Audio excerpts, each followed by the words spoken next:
Hello friends, welcome back to my channel learn with Richa. आज हम कक्षा 10वीं मैथ्स निदानात्मक कक्षाओं हेतु मॉड्यूल के चैप्टर 2 बहुपद के प्रश्नों को हल करेंगे। आइए देखते हैं।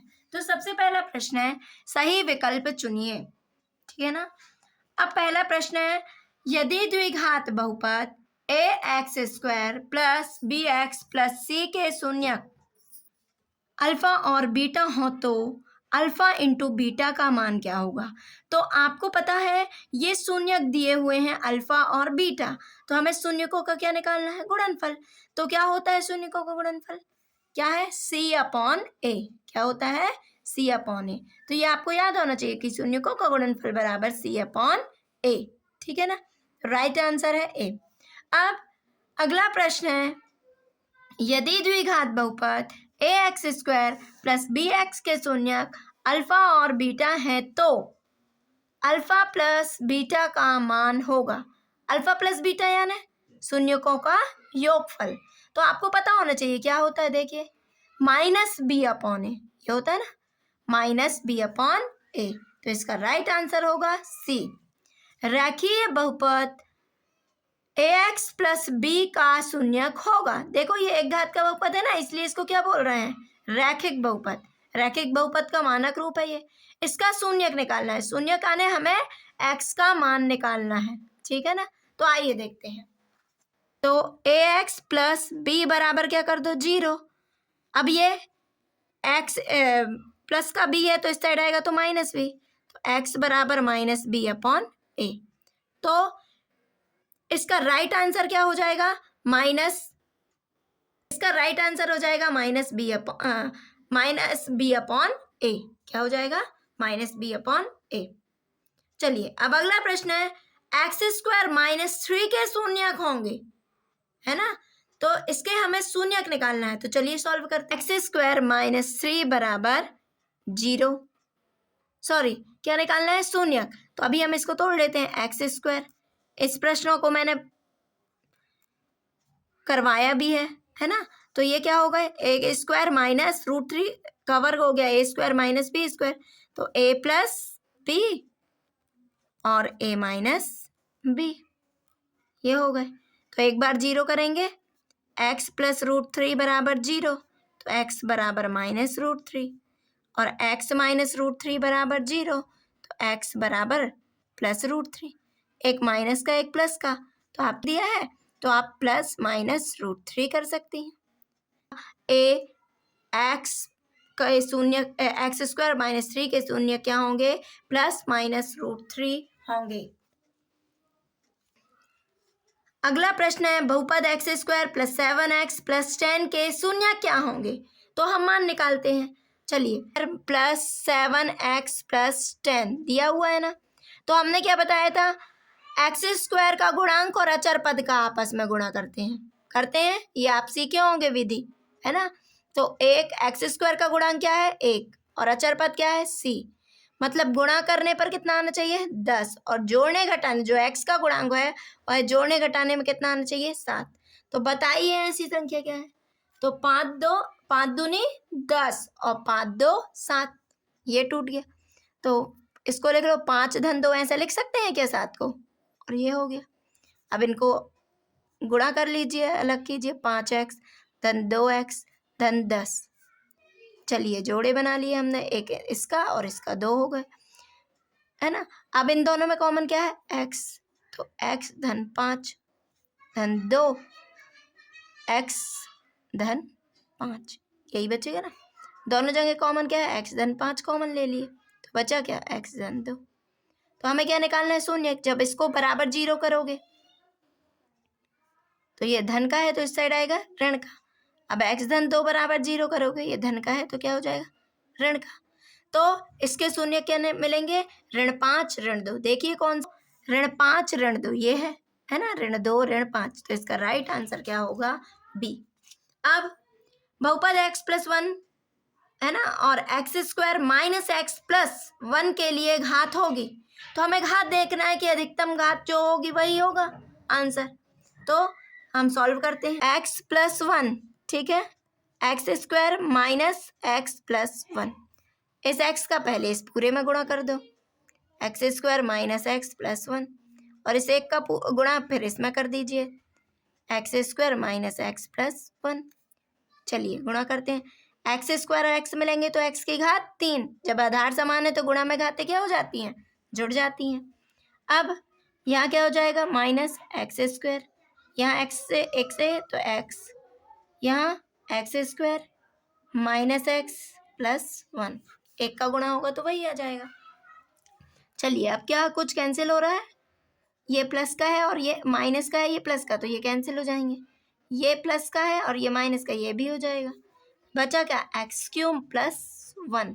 तो सबसे ज़्यादा घात क्या है, सबसे बड़ी घात एक्स की 3, तो ये किस घात का बहुपद क्या होगी, 3।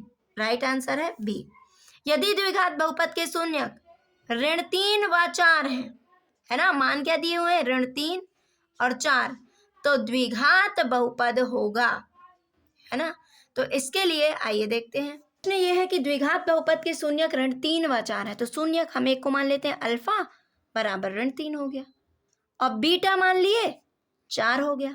तो सबसे पहले हम शून्यकों का योगफल निकाल लेते हैं, तब क्या होता है, अल्फा प्लस बीटा बराबर, इन दोनों को जोड़ दो, ऋण 3 धन 4, ऋण 3 धन 4, 4 में से 3 गए क्या हो जाएगा, 1, और बड़ी संख्या धन की है तो धन हो जाएगा।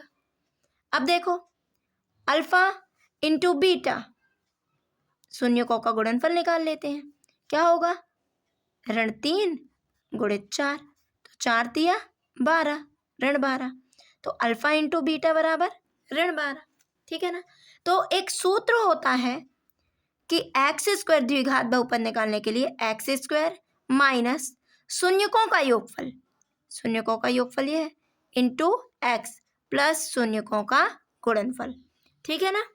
एक्स स्क्वायर माइनस शून्यकों का योगफल इंटू एक्स प्लस शून्यकों का गुणनफल, तो एक्स स्क्वायर ये लिख दिया, शून्यकों का योगफल कितना आया है, 1 लिख दिया, इंटू एक्स, और शून्यकों का गुणनफल कितना आया, -12, तो एक्स स्क्वायर माइनस क्या हो जाएगा, एक्स माइनस प्लस माइनस -12, तो ये हो जाएगा आंसर। अब एक और विधि है इसकी, जैसे अपन करते आ रहे हैं, अल्फा प्लस बीटा बराबर क्या आ गया, 1 आ गया, तो अल्फा प्लस बीटा बराबर क्या होगा, -b/a। तो इसमें अब अल्फा इंटू बीटा बराबर क्या दिया हुआ है, ऋण 12 अपन ने निकाला है, c/a बराबर ऋण 12, इसके बटे भी है, a के मान दोनों जगह 1 आ गए, ठीक है ना। तो अपन को कुछ नहीं करना है, अब तुलना कर दो, a बराबर 1, b बराबर, यहाँ क्या है, b की जगह 1, लेकिन यहाँ ऋण लग जाएगा तो b का मान क्या हो जाएगा, ऋण 1, तुलना करेंगे, c बराबर ऋण 12। अब मानक रूप होता है ax square plus bx plus c, तो a का मान 1 है तो ये हो जाएगा एक्स स्क्वायर, b का मान ऋण 1 है तो यहाँ हो जाएगा x, और c का मान 12 है तो यहाँ हो जाएगा ऋण 12। तो आपको जो विधि उचित लगे आप उससे कर सकते हैं।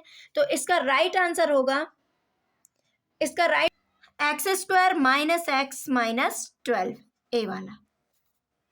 अब बहुपद के कुल शून्यक उस बहुपद के आरेख के निम्नलिखित पर प्रतिच्छेद के कुल बिंदुओं की संख्या के बराबर होते हैं।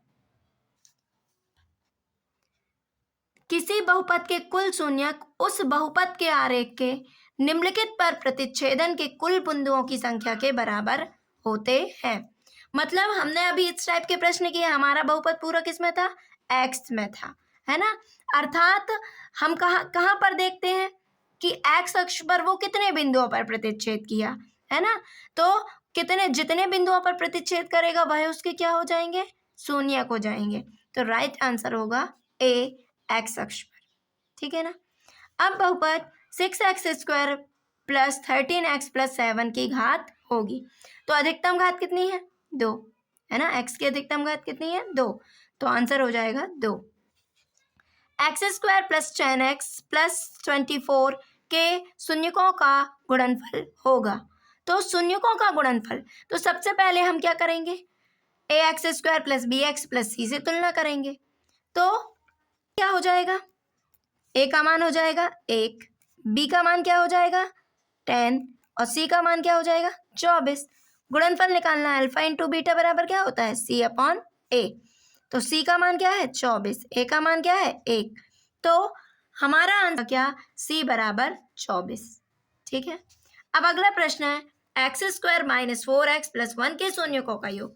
तो यहाँ पर ए का मान क्या आ जाएगा 1, बी का मान क्या आ जाएगा ऋण 4, सी का मान क्या हो जाएगा 1। तो अल्फा प्लस बीटा बराबर क्या होता है माइनस बी अपॉन ए, है ना। तो ये -4 है, तो माइनस माइनस क्या हो जाएगा +4, तो इसका आंसर हो जाएगा क्या 4।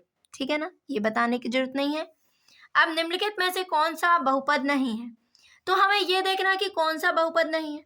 तो बहुपद वो होते हैं जिसकी घात क्या ना हो, जिसकी घात भिन्नात्मक ना हो, भिन्न रूप नहीं होना चाहिए, और बहुपद की घात एक पूर्ण संख्या होना चाहिए। तो यहाँ पर x की घात देखो 1 है, यहाँ पर 2, यहाँ पर भी 1 है, यहाँ पर 2 है। अब लेकिन जब हम इस x को ऊपर ले जाएंगे तो ऋण 1 हो जाएगा।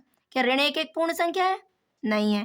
जैसे ये दिया हुआ है तो हम इसे ले जाएंगे तो ऋण 1 हो जाएगा ना, तो क्या हो जाएगा, क्या ये एक पूर्ण संख्या है? नहीं है, है ना। तो ये हो जाएगा, ये एक बहुपद नहीं होगा। ठीक, अगला प्रश्न है रिक्त स्थानों की पूर्ति कीजिए। तो ये हम नेक्स्ट वीडियो में देखेंगे। Thank you for watching.